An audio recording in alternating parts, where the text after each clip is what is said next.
साथियों, जय पहाड़ जय पहाड़ी।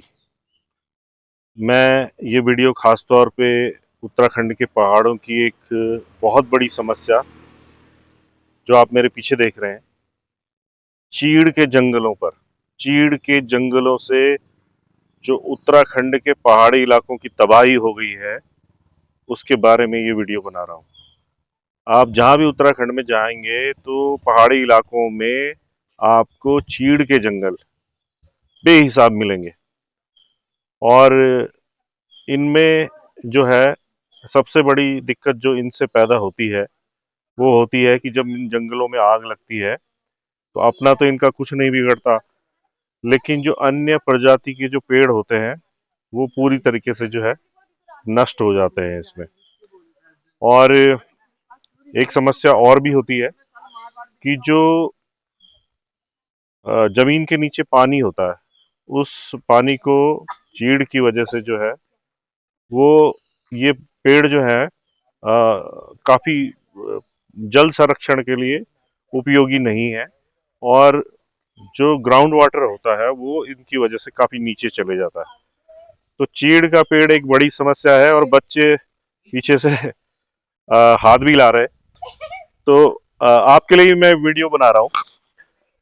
तो एक्चुअली क्या है कि इन जंगलों की वजह से जब ग्राउंड वाटर कम हो जाता है तो उसकी वजह से जो है यहाँ पर जो है पानी की समस्या गांव में पैदा होती है, और पानी की समस्या पैदा होने की वजह से पलायन होता है। तो इस तरह से चीड़ का पेड़ जो है बहुत ज्यादा नुकसानदेह पहाड़ी इलाकों के लिए है। लेकिन उत्तराखंड सरकार चाहे किसी की भी रही हो, 25 सालों में चीड़ के लिए कोई पॉलिसी नहीं बना पाई है। और लोग इससे बेहद परेशान है कि चीड़ के पेड़ों का क्या किया जाए, कैसे इन्हें कम किया जाए, क्योंकि इसमें जो है फॉरेस्ट के जो एक्ट हैं वो भी आड़े आते हैं कि आप जल्दी से चीड़ के पेड़ चाहे कितने भी ज्यादा हो जाए उनको काट भी नहीं सकते हैं। तो इसमें जो है जो सुप्रीम कोर्ट का एक ऑर्डर है कि 1000 मीटर से ऊपर ग्रीन फॉलिंग नहीं होगी, जो चिपको आंदोलन के दौरान लागू किया गया था, उसको इस तरह की कोई चुनौती नहीं दी गई कि भाई ये जंगल इतने ज्यादा हो गए हैं कि इनको अब काटना आवश्यक हो गया है। और ये राज्य सरकार की बहुत बड़ी नाकामी है। और अब सरकार जो है इन पेड़ों को तो हटा नहीं पा रही है, इनको तो कम नहीं कर पा रही है, उल्टा इसमें स्कीम लेके आ रही है कि इसका पिरूल इकट्ठा किया जाए और उससे पैसा कमाया जाए। जबकि बेहतर होता कि इन पेड़ों को रिप्लेस करके या तो चौड़ी पत्ती वाले पेड़ जैसे बांज या किसी और प्रजाति के उतीस के जो कि जल संरक्षण के लिए बेहतर होते, या जहां संभव है कि फलदार पेड़ लग सकते, उनको लगाया जाता। ये आप देखेंगे कि यहाँ पे चीड़ के पेड़ बेहिसाब ग्रो हो रखे हैं। ये पौड़ी से देवप्रयाग की तरफ जाते हुए सफदरखाल से थोड़ा आगे का इलाका ये है। और ये इतने ज्यादा हो रखे हैं कि जिनका कोई हिसाब नहीं है। मतलब एक दूसरे से इनकी दूरी इतनी कम है कि ये बहुत ज्यादा डेंस है। और अगर आप थोड़ा नजदीकी से इस जगह को देखेंगे तो आप समझ पाएंगे कि पहले यहाँ पे नाप खेत रहे होंगे। यहाँ पे नाप खेत हैं, यहाँ पे पूर्व में जो है नाप खेत रहे हैं। मैं आपको जूम करके दिखा रहा हूँ कि आप समझ पाए कि ये नाप खेतों के ऊपर ये उगाए हैं। तो पूरे नाप खेत जो यहाँ पे रहे होंगे उन्होंने एक तरह से जंगल का रूप ले लिया है। अब इसका समाधान ये है कि सरकार समय समय पर जहां पर ये बहुत ज्यादा हो चुके हैं वहां पर ऐसा कोई पॉलिसी बनाती कि इनको जो है एक बड़े एरिया में इनको यहाँ से मिनिमाइज करके या कम करके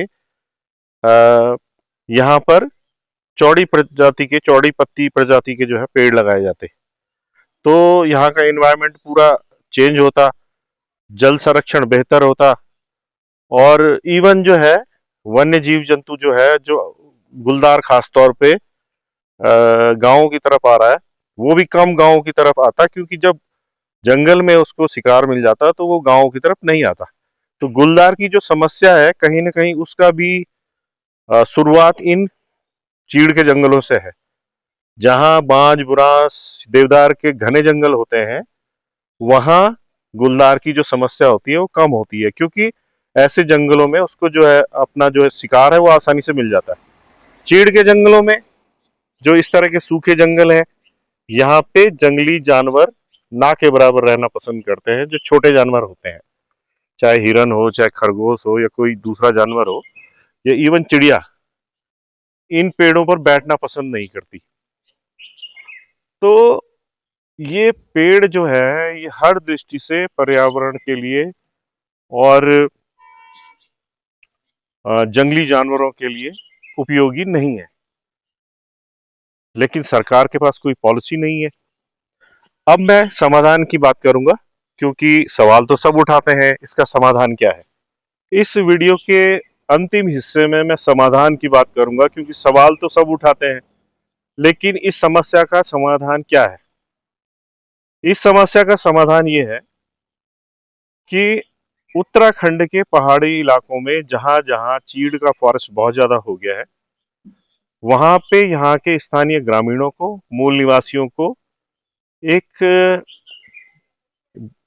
कह सकते हैं कि एक चेक बना के, जहां एक चीड़ का जंगल पूरा एक एरिया में हो गया है, उसके माध्यम से इनको काटने की परमिशन दी जाए, और उसके लिए वो जो वन कानून है उसमें संशोधन लाया जाए कि भाई इनकी संख्या इतनी ज्यादा हो गई है कि इनको काटना आवश्यक है।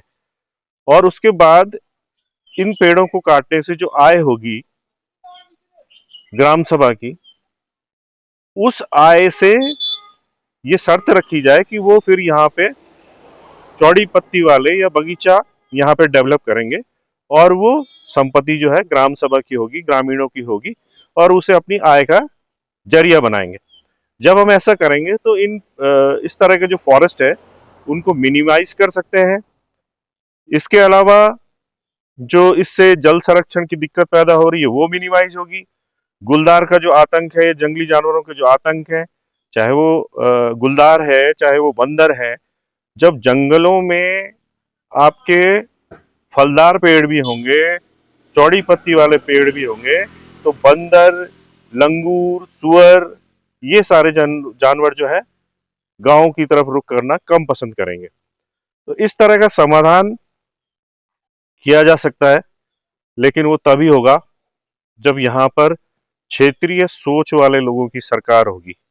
इसीलिए मैं बार बार कहता हूं कि उत्तराखंड की हर समस्या का हल उत्तराखंड क्रांति दल की विचारधारा में है। जिस विचारधारा ने इस प्रदेश का निर्माण किया है वो ही इसे संवार सकता है, वो ही इसकी हर समस्या का समाधान भी कर सकता है। जय पहाड़, जय पहाड़ी, जय उत्तराखंड, जय उत्तराखंड क्रांति दल।